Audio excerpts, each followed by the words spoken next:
Arrête, papa. Le mouchoir est empoisonné, n'y touche pas. La voix de Maya résonna dans la grande salle de mariage telle une sirène. Des cris de joie parcoururent la cathédrale tandis que 400 invités se dirigeaient vers le dernier banc, leurs robes élégantes et leurs costumes sur mesure bruissant de confusion. Devant l'autel, Elliot Granger se tenait figé, une main à mi-chemin de la poche de son smoking, où reposait le mouchoir de soie blanc, soigneusement plié. Il cligna des yeux et tourna lentement la tête vers la jeune fille qui avait crié. « Maya, dit-il, confus. Elle se tenait maintenant debout, tremblante, les poings serrés. Sa voix se brisa à nouveau, plus fort cette fois. « S'il te plaît, papa, n'y touche pas. C'est empoisonné. Je l'ai vu, elle a mis quelque chose dessus. » Tout le sanctuaire tomba dans un silence stupéfait. Elliot fit quelques pas en avant, son visage rougissant d'inconfort. « Ma chérie, dit-il doucement. Comme pour apaiser un enfant en pleine crise, viens ici. Tout va bien. » Maya ne bougea pas. Ses yeux étaient écarquillés, terrifiés. « Tu ne comprends pas. Je l'ai vu faire. Elle a trempé ton mouchoir dans quelque chose hier soir, dans sa chambre. Ça sentait le produit chimique, ça lui a brûlé la main. » Maya. Soupira-t-il en s'accroupissant légèrement et en baissant la voix, « Je sais que c'est dur. Tu t'adaptes encore. Je sais que ta mère te manque, et Isidora n'essaie pas de la remplacer. Je n'invente rien. » s'écria-t-elle. « Croyez-moi. » Dès le premier rang, Clara Granger, la sœur aînée d'Elliot, toujours impeccable, s'est levée avec un regard si vif qu'il aurait pu trancher du marbre. « Sécurité, siffla-t-elle, sortez cet enfant d'ici.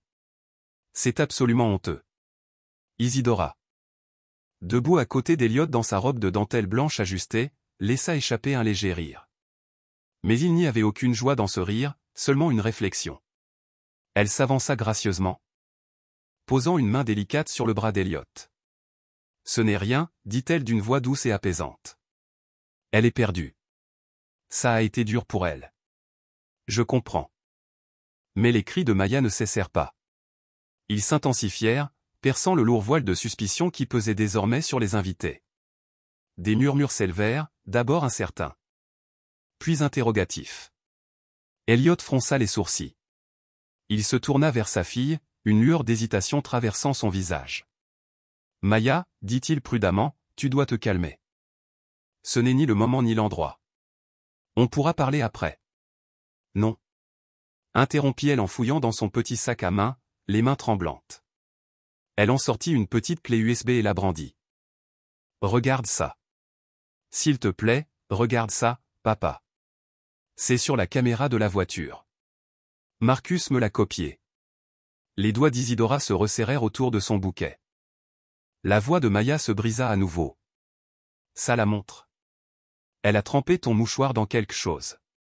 Je l'ai vu de mes propres yeux, et maintenant, tout est en vidéo. » Tous les regards se sont déplacés de la petite fille vers la mariée. Le sourire d'Isidora s'estompa, juste assez pour briser l'illusion de porcelaine. « C'est absurde, dit-elle d'un ton léger. Même si sa voix se crispa. C'est l'imagination d'un enfant. Le deuil fait des choses étranges. » « Alors prouve-le, dit soudain Maya, son ton clair et net. Elle marchait lentement dans l'allée. Ses petites chaussures noires vernies claquant sur le sol en marbre. « Mais ça. » Elle fouilla dans la poche de son manteau et en sortit une paire de gants jetables. Du genre qu'Elliot utilisait pour nettoyer les livres rares dans son bureau. « Utilise-les pour ramasser le mouchoir. Puis, essuie-lui le visage avec. » Et juste comme ça.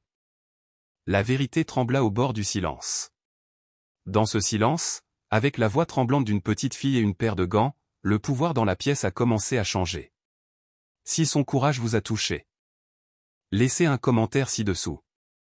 Dites-nous d'où vous regardez cette vidéo et voyons jusqu'où sa voix peut porter. N'oubliez pas de vous abonner pour recevoir chaque jour d'autres histoires inspirantes comme celle-ci. La pièce devint d'un silence mortel.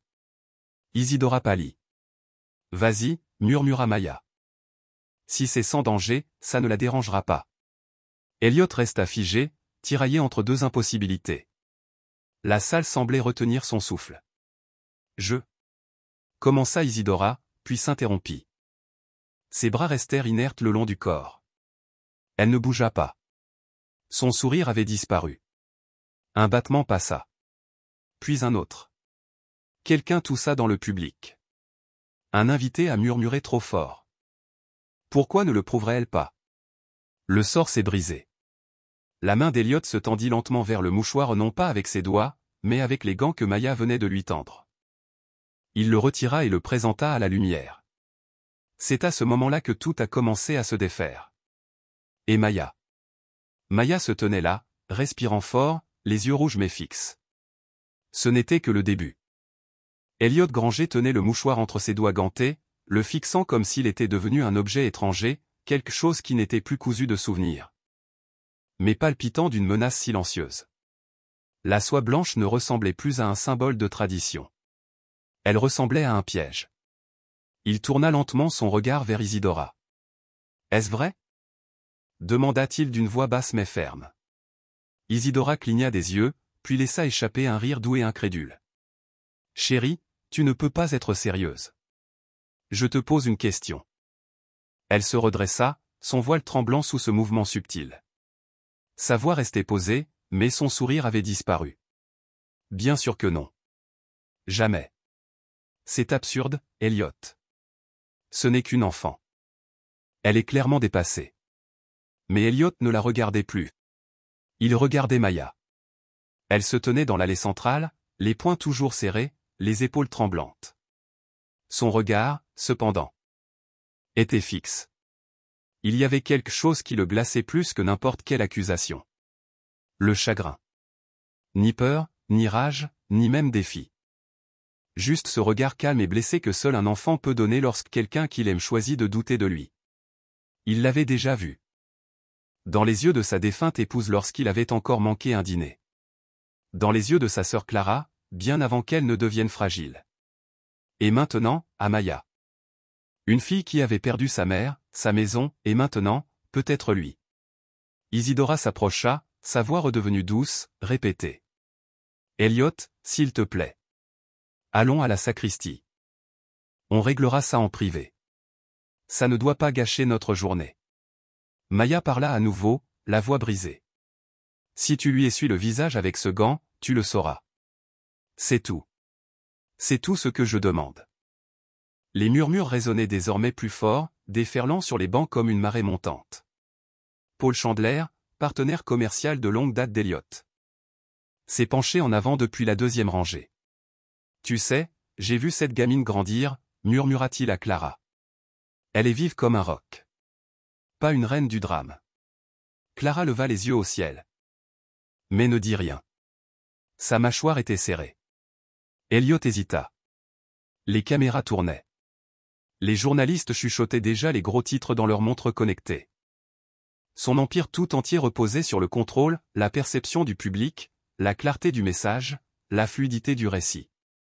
Mais désormais, tout ce contrôle reposait sur un mouchoir de soie blanc. Il se tourna vers le prêtre, qui se tenait toujours immobile près de l'autel. « Pouvez-vous nous accorder un instant, père ?» Le prêtre hocha la tête en silence et s'écarta. Elliot se tourna complètement vers Maya. « Tu as dit que Marcus t'avait aidé ?» Maya hocha la tête d'une voix plus douce. « Il a copié les images de la caméra de la voiture. Tu peux lui demander. Il les a vues aussi. » Elliot prit une longue et profonde inspiration. « Est-il là maintenant ?» Elle hésita. Il était censé l'être. Il a peut-être été arrêté. Isidora tressaillit presque imperceptiblement mais Maya le vit. Elliot l'a vu aussi. Il s'avança lentement vers Maya, puis baissa les yeux sur les gants qu'elle lui avait tendus.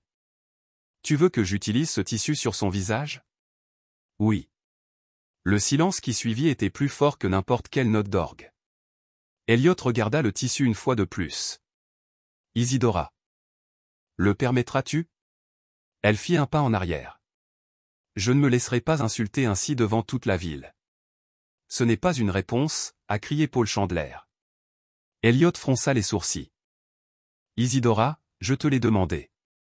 Si c'est inoffensif, prouve-le. » Elle rit à nouveau, mais d'un rire fragile. « Elliot, tu as bâti ta réputation sur la confiance et le leadership. Et maintenant tu laisses un enfant, ta fille émotionnellement instable, faire dérailler tout ce que nous avons construit ? Réponds à la question. Isidora se figea. Son expression changea. Ce n'était pas l'agitation d'une femme faussement accusée, ni l'indignation, mais le calcul. Elle pesait le pour et le contre, elle ne luttait pas pour son innocence.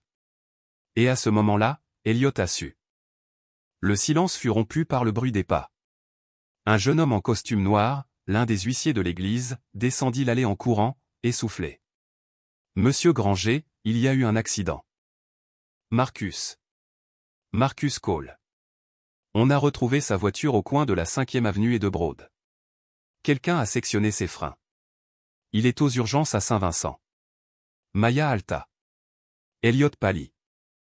Isidora ne dit rien. L'huissier ajouta, « Ils ont dit qu'ils vous avaient demandé. » Et Maya. Une vague de murmures retentit à nouveau. Les téléphones vibraient déjà de nouvelles. Elliot se tourna vers le prêtre. « Veuillez demander aux invités de rester assis. J'ai besoin de parler à ma fille. » Il prit doucement Maya par le bras et l'emmena loin de l'allée. Dans un passage latéral. Sa main était froide dans la sienne et, pour la première fois, elle ne s'écarta pas. Une fois hors de vue, il s'accroupit devant elle. « Raconte-moi tout. » Depuis le début. Maya prit une inspiration et commença, le couloir de la cuisine, Isidora trempant le mouchoir, la légère odeur chimique, les marques rouges sur ses propres doigts lorsqu'elle le testa. L'étui en cuir qu'elle ne lâcha jamais, le trajet en voiture où Maya entendit les mots, personne ne soupçonnera une chose si c'est lent, si cela semble naturel. Marcus l'aidant à filmer. Elle prévoyait de les montrer pendant la réception si elle ne pouvait pas arrêter la cérémonie à temps. Quand elle eut fini, Elliot s'assit sur ses talons, fixant le sol. « Pourquoi n'es-tu pas venu me voir plus tôt ?»« J'ai essayé, » dit doucement Maya. « Tu n'as pas écouté. » Il ferma les yeux. La douleur le poignardant quelque part plus profondément que la culpabilité. Il lui avait promis protection, sécurité, un foyer, mais au moment le plus important. Il avait rejeté ses craintes comme des bruits enfantins. Elliot se leva lentement. « Nous partons. » « Et le mariage ?» Il la regarda, sa voix ferme. « Il n'y en aura pas. » Ils retournèrent au sanctuaire, maintenant bourdonnant de voix basse. Isidora se tenait à l'autel. Ses doigts tremblants à ses côtés. Elliot s'est approché du micro. « Mesdames et messieurs, » commença-t-il, sa voix portant le silence, « merci à tous d'être ici. J'apprécie profondément votre présence. Mais cette cérémonie ne se poursuivra pas. » Le visage d'Isidora déformé. « Vous jetez tout ça à cause de cet enfant. J'ai dit que ça suffisait. » Son ton avait changé. Le ton de la salle de réunion, le ton qui mettait fin aux négociations et gagnait les guerres. « Agent de sécurité, veuillez escorter mademoiselle Lorraine jusqu'à la salle d'attente. Elle ne doit pas quitter les lieux avant d'avoir été interrogée. » Quelqu'un à l'arrière a crié, « Et le poison ?» Elliot a levé le mouchoir. Ce sera vérifié immédiatement. Si le résultat est positif, je m'excuserai publiquement. Mais si ce n'est pas le cas, dit-il en regardant Isidora, c'est que la personne en qui j'avais confiance a failli me tuer. Alors que la sécurité se rapprochait, Isidora laissa tomber le bouquet. Ses yeux rencontrèrent ceux de Maya pendant un instant haletant. Et son masque tomba. Ce qui me regardait en retour était une haine froide et furieuse. Puis, comme ça, elle sourit à nouveau et se laissa emporter. Alors qu'elle disparaissait dans le couloir. Elliot se tourna vers Maya. Elle pleurait à nouveau, silencieusement cette fois. Il tendit la main et la tira contre lui. « Je suis désolé de ne pas t'avoir cru, » murmura-t-il dans ses tresses. « Mais je te crois maintenant. » Au fond de l'église, certains invités ont applaudi, pas poliment, pas socialement, mais avec un soulagement brut. Et pour la première fois ce jour-là, Maya s'est laissée aller dans les bras de son père. Non pas comme un fardeau, mais comme quelqu'un qui a finalement vu et cru. 3 heures après le mariage qui n'a jamais eu lieu. Elliot Granger était assis sur la banquette arrière de sa Lincoln Town car noire. Le mouchoir en soie était scellé dans un sac Ziploc sur le siège à côté de lui. Sa veste de smoking était pliée sur ses genoux. Sa cravate desserrée, et un silence planait sur l'intérieur que même la circulation urbaine à l'extérieur ne pouvait briser.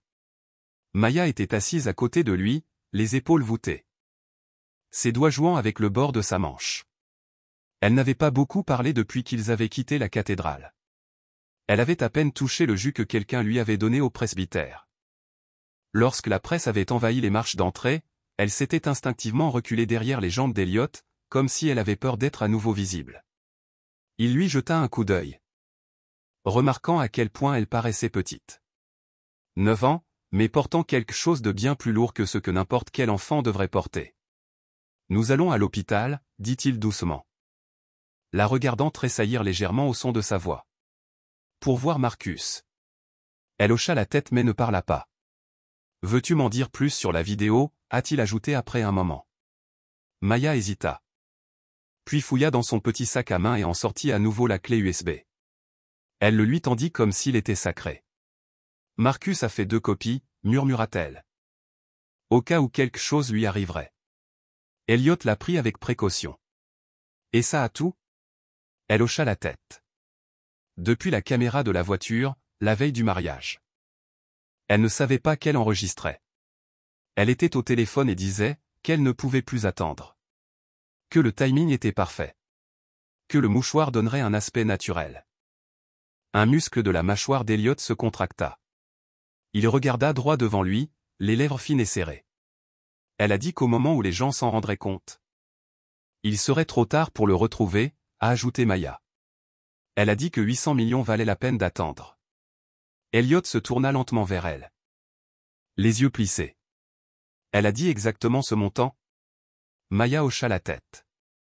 Ses tempes palpitaient. Ce numéro n'était pas public. La valeur de ses avoirs médiatiques, ses comptes privés.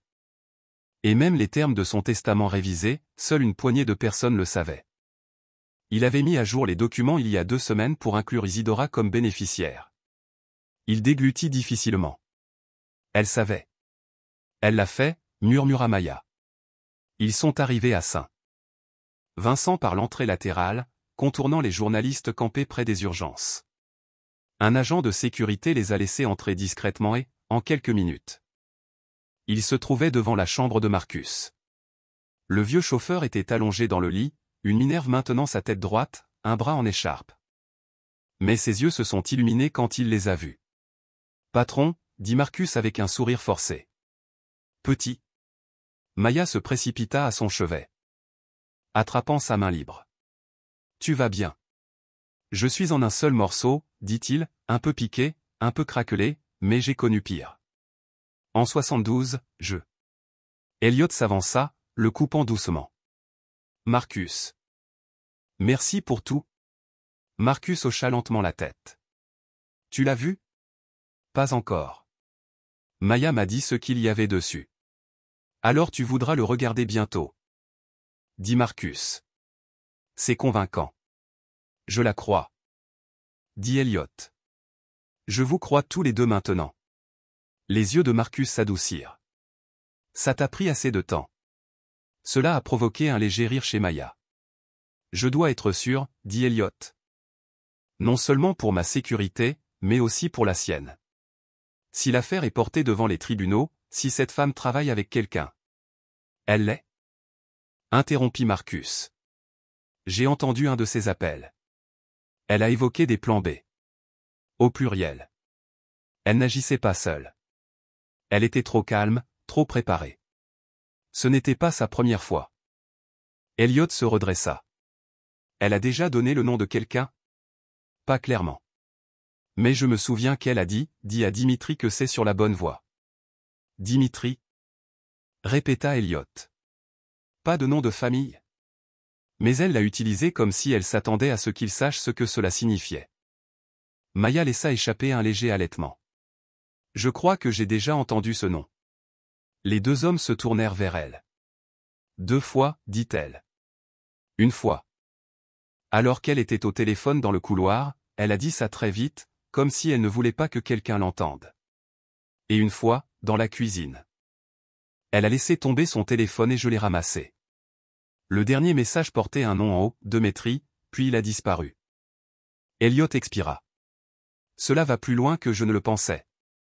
Il sortit un lecteur USB de sa mallette et brancha la clé USB sur son ordinateur portable, le tournant vers la table à plateau de Marcus.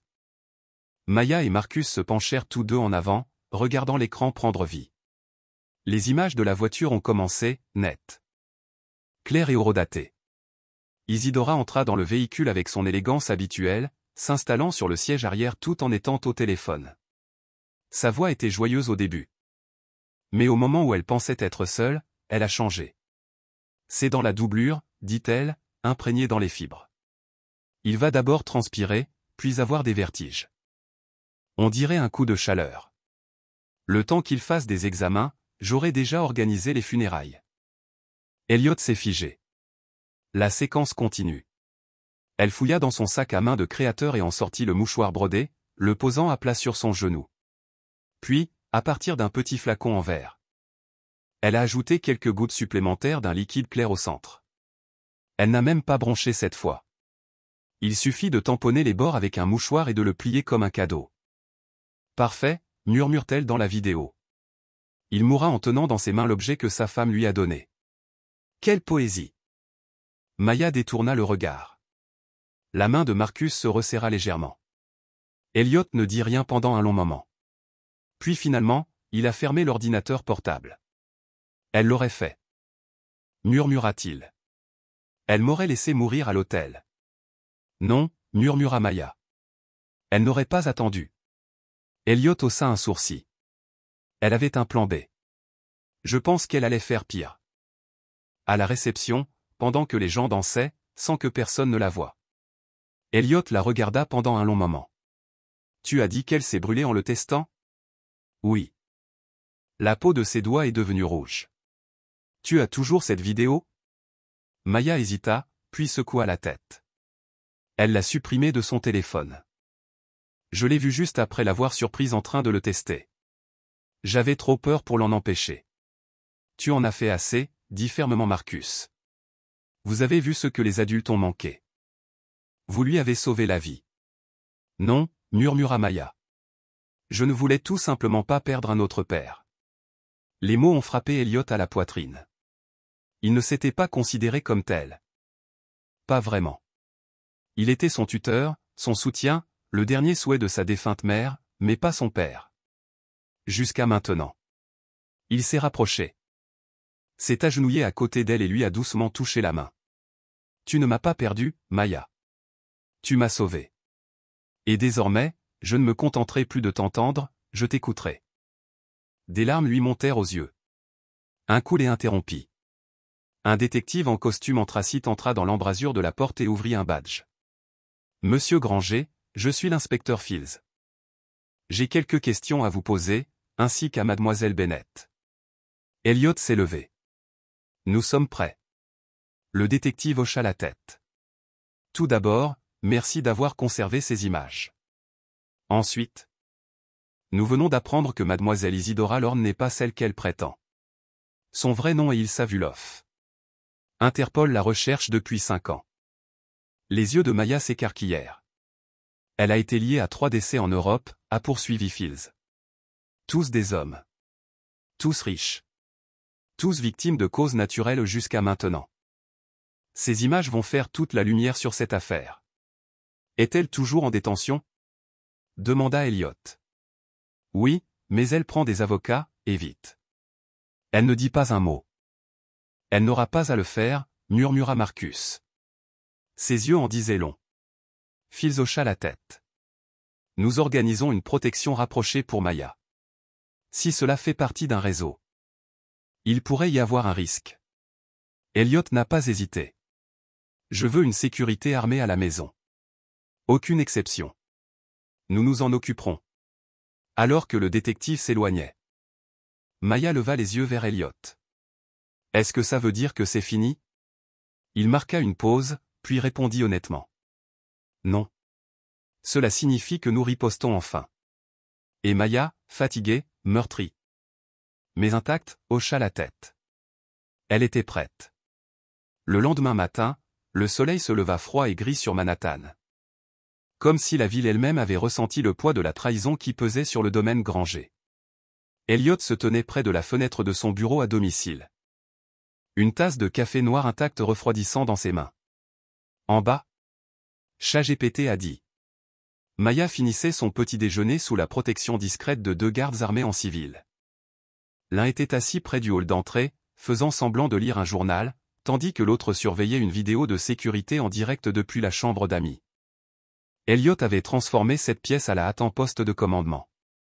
Il n'avait pas dormi, il avait repassé les images de la voiture de Marcus en boucle, mémorisant chaque mot. Chaque sourire narquois d'Isidora Ilsa. Il avait fait confiance à cette femme, ouvert son cœur après 10 ans de deuil de sa défunte épouse, et elle l'aurait laissé mourir sur place, devant l'hôtel. Devant Maya. Sa prise sur la tasse se resserra au moment même où l'on frappa doucement à la porte. « Entrez », dit-il sans se retourner. Maya entra, serrant un petit dessin à la main. « C'est moi qui l'ai fait », dit-elle doucement. Elliot se retourna et vit un croquis au crayon, 3 silhouettes se tenant la main, un homme grand en costume, une fille avec des couettes. Et une troisième avec un cœur dessiné sur la poitrine, barré en rouge. « C'est nous », dit-elle. Avant et après, il s'agenouilla près d'elle. « C'est très courageux de ta part. Je ne veux plus qu'elle s'approche de nous. » Elle ne le sera pas, Maya hésita alors, pourquoi y a-t-il des hommes dehors? Parce que les gens comme elle n'agissent pas seuls. L'inspecteur Fields pense que quelqu'un d'autre la surveille peut-être encore. Ses yeux s'écarquillèrent, comme pour dire qui. Je ne sais pas encore, mais j'ai bien l'intention de le découvrir. Plus tard dans l'après-midi, l'inspecteur Fields revint, cette fois avec un dossier chargé de documents. On a vérifié les données financières d'Elsa, dit-il en posant le dossier sur la table. Comptes offshore, sociétés écrans, relevés téléphoniques intraçables. Mais il y a un nom qui revient sans cesse. Il ouvrit le dossier et désigna une section surlignée, Dimitri Vazlov. Russo-américain, lié à plusieurs cabinets de conseil, ce qui est le code pour des opérations de blanchiment. On le surveille depuis des années, mais rien n'a fonctionné. Elliot se pencha sur le dossier. Quel est son lien avec Elsa? Difficile à dire, mais nous avons des preuves qu'ils étaient ensemble à Prague il y a 3 ans sous des pseudonymes. Et votre nom est apparu dans l'un de ces appels récents, crypté mais signalé. Je suis donc une cible, dit Elliot d'un ton neutre. Probablement, répondit Fields, mais pas seulement vous. Maya aussi. L'estomac d'Elliot se serra. Pourquoi elle? C'est un témoin, et Dimitri ne laisse rien au hasard. Fields déposa une nouvelle photo. Elle était granuleuse. Prise par une caméra de rue à Brooklyn, un homme grand en manteau de cuir, une courte barbe grise, des lunettes de soleil malgré le ciel nuageux. Prise hier, dit-il, devant l'école de Maya. Le sang d'Elliot se glaça. Il n'a abordé personne, dit Fields, mais il a attendu la 10 minutes, puis il est parti. Nous suivons toujours les plaques d'immatriculation de la Mercedes noire dans laquelle il est monté. Je veux que Maya soit retirée de l'école immédiatement, dit Elliot. Cours particulier. Surveillance 24h24. Fields hocha la tête. Nous avons déjà parlé avec le conseil d'éducation. Ils autorisent une autorisation d'urgence pour l'enseignement à domicile. En bas, Maya était assise tranquillement avec Marcus. Le vieil homme, le bras toujours en écharpe, avait insisté pour rester à la résidence. Je n'aime pas ça, murmura-t-elle. Moi non plus. Répondit Marcus, mais tu es en sécurité ici et tu n'es pas seul. J'ai entendu dire que cet homme est venu à mon école, dit Maya. Marcus la regarda, le regard ferme mais bienveillant. Il ne t'a pas eu, c'est tout. Et s'il réessaie? Alors il apprendra une dure leçon, il a sous-estimé la petite fille qui a déjoué un complot. Maya sourit faiblement. Plus tard dans la soirée, après une série d'appels urgents, Elliot entra dans sa chambre forte privée. Il en sortit une vieille boîte en bois, poussiéreuse et intacte depuis plus de 10 ans. À l'intérieur se trouvaient des photos, un vieux journal, une plaque d'identité militaire et une petite pochette en velours. Il fixa la plaque un long moment, Granger, Elliot, au plus. Marine Force Recon. Il avait enfermé cette part de lui-même à la mort de sa femme, mais il était temps de se souvenir de qui il avait été. Le lendemain matin, il rendit visite à Maya dans le jardin. Elle était assise sur un banc de pierre et observait les carpes koi. Il s'agenouilla près d'elle et lui mit un petit pendentif dans la main. « C'était à moi, dit-il. Il a un traceur GPS intégré. Si jamais tu as peur, serre-le. » Comme par magie, sourit-il. Mieux que la magie, il communique avec les satellites. Elle le serra et sourit. Mais plus tard dans la journée, les ombres revinrent. Un colis arriva adressé à Maya. L'adresse de retour était vide. Le personnel, formé et prudent, le scanna et appela immédiatement Elliot. Il arriva juste au moment où les démineurs confirmèrent qu'il n'y avait pas d'explosif, juste une enveloppe à l'intérieur. Elliot l'ouvrit, le cœur battant. À l'intérieur se trouvait une vieille photo de sa femme enceinte, debout à côté d'un homme qu'Elliot ne reconnut pas. Au dos, en cursive bouclée, était écrit. « Savez-vous vraiment ce qu'elle vous a caché ?» Le cœur d'Elliot s'arrêta. Il fixa la photo un long moment, puis la glissa dans sa poche. Cette nuit-là, bien après que Maya se soit endormie. Il était assis seul dans le bureau. Fields avait disparu, les gardes étaient postés, mais il se sentait complètement exposé. Il ressortit la photo. L'homme sur la photo lui semblait familier non pas de la vie réelle, mais d'après des archives, des coupures de presse, un homme accusé d'espionnage dans les années 90, déclaré mort en 2001. Mais dont le corps n'avait jamais été retrouvé. Et maintenant, ça. Elliot composa un numéro qu'il n'avait pas utilisé depuis 15 ans. Une voix bourrue répondit. « Tu ferais mieux de ne pas plaisanter. »« C'est Granger, dit-il. J'ai besoin que tu me rendes un service. » Silence, puis, tu as 10 secondes. J'ai besoin d'une vérification complète des antécédents d'Ilsa Vulov, y compris de ses associés connus au sein des services de renseignements américains, et vite. Tu as des ennuis? Pas encore, mais ça va bientôt arriver. La voix grogna. Je te rappelle dans 2 heures. Elliot raccrocha. De l'autre côté du couloir, Maya dormait profondément. Mais ses rêves étaient agités. Elle revit l'église, les invités figés de peur, au moment où son père la regarda et ne la crut pas. La douleur dans sa poitrine était revenue à cet espace froid où sa mère était autrefois, où la confiance régnait. Elle se retourna dans son lit et murmura dans le noir. Ne le laisse pas cesser de me croire à nouveau. Mais elle n'était pas la seule à être réveillée. De l'autre côté de la ville, dans un appartement loué. Ilsa Vulov arpentait la ville comme une lionne en cage. Son bracelet électronique clignotait en rouge et ses lèvres se retroussaient en un grognement. Elle décrocha son téléphone prépayé et composa un numéro. Plan B, dit-elle dans le combiné. Exécuté. Puis elle sourit, froide et acerbe. Cette fois, la fille n'aura pas cette chance. Il était 3 heures du matin lorsque le téléphone sonna. Elliot se redressa brusquement, le cœur battant la chamade avant que son esprit ne puisse comprendre. L'identifiant de l'appelant afficha une série de chiffres brouillés, sécurisés. Il décrocha à la première sonnerie. Granger, dit une voix basse à l'autre bout du fil. J'ai fait le contrôle. Elliot se leva, s'approcha de la fenêtre et contempla les lumières de la ville qui scintillaient comme un océan de mensonges. Ilsa Vulov, dit la voix, n'est pas qu'une arnaqueuse. C'est une recruteuse. Pourquoi?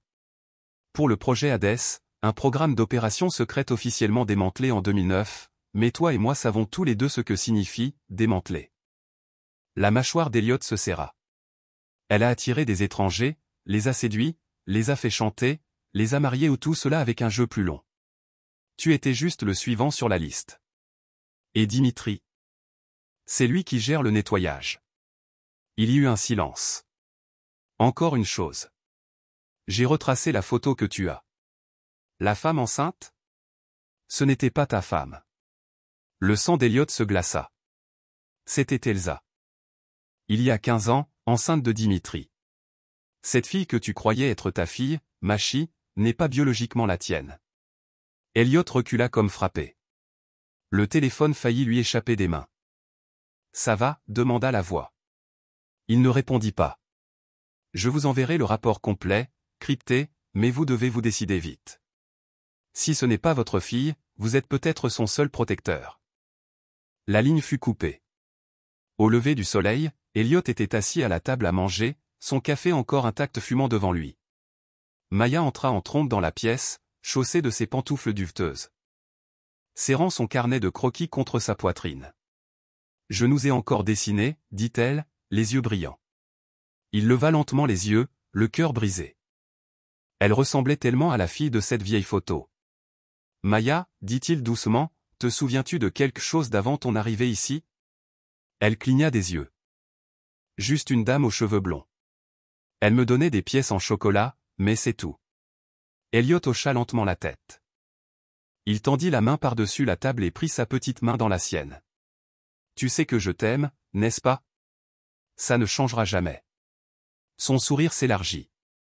Je t'aime aussi, papa. Mais à l'intérieur, son monde s'effondrait. En fin de matinée, la maison était sous surveillance renforcée. L'agent Fields revint avec de nouvelles informations. Et l'inquiétude assombrissait son visage habituellement calme.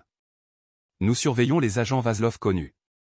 L'un d'eux a utilisé un téléphone prépayé pour accéder à un dossier médical pédiatrique. Celui de Maya. Le regard d'Elliot devint dur. À quoi ont-ils eu accès? Tout. Historique des naissances, dossier ADN, documents d'adoption. Ils essaient de comprendre ce que tu sais et ce que j'ignore. Fields hésita. Je te conseille de te préparer au pire. S'il s'agit de contrôle, d'héritage, alors Elsa n'en a pas fini. Ils ne veulent peut-être pas récupérer Maya, ils veulent peut-être qu'elle disparaisse. Elliot se leva brusquement. Alors, on passe à l'attaque. Il se dirigea vers son bureau. Ouvrit un compartiment secret et en sortit une clé. On emmène Maya là où tout a commencé. Le trajet jusqu'au Vermont fut long. Serpentant à travers des forêts peintes en or et en cramoisi au début de l'automne. Elle entra lentement dans la salle d'audience. Tenir un morceau de papier plié dans les deux mains. Yeux gonflés mais concentrés. Les cheveux tirés en un chignon serré comme pour contrôler la tempête intérieure. Le juge a ajusté ses lunettes. Vous avez demandé à vous adresser au tribunal. Oui. Votre honneur. Avec respect. J'aimerais lire une déclaration. Elle a déplié le papier. Ses mains tremblaient. Mais sa voix ne l'était pas. Tu vois un monstre. Un condamné. Mais je vois l'homme qui m'a élevé. Il m'a appris à faire du vélo. Comment lasser mes chaussures? Comment combattre les tyrans avec des mots plutôt qu'avec des poings? Elle prit une inspiration. Nous vivions dans une caravane. Mais je ne me suis jamais senti pauvre. Il m'a donné son seul manteau quand j'avais froid. J'ai sauté des repas pour pouvoir manger. Ils disent qu'il a falsifié des documents. Qu'il a utilisé un faux nom. Oui. Il l'a fait. Parce qu'il fuyait quelqu'un qui l'avait battu jusqu'au sang. Il a construit une nouvelle vie. Ne pas se cacher. Mais pour survivre. Elle regarda directement le procureur. Tu dis qu'il m'a menti. Mais son amour n'a jamais été. Pas une seule fois. Je savais qui il était là où cela comptait le plus. Sa voix s'est brisée. Chaque nuit. Il m'a beau herdé. Il a chanté. Faux. Mais plein de cœur. Elle s'est rapprochée. Il était concierge. Pas un criminel. Il nettoyait les sols avec fierté. Alors je pourrais un jour entrer dans une pièce comme celle-ci avec quelque chose de plus. Je suis en faculté de droit maintenant. À cause de lui. Il m'a appris que la justice n'est pas seulement la loi. C'est de l'équité. Et parfois. La loi oublie que. Le juge se pencha en avant. Manqué. Vos mots sont puissants. Elle a plié à nouveau le papier. Elle regarda l'homme en orange derrière elle. Il a essuyé une larme. Elle hocha la tête une fois. Avec amour. Pas au revoir. Mais à bientôt. En dehors de la salle d'audience. Les journalistes ont afflué. Mais elle ne s'est pas arrêtée. Elle marchait avec ses déterminations. La tête haute.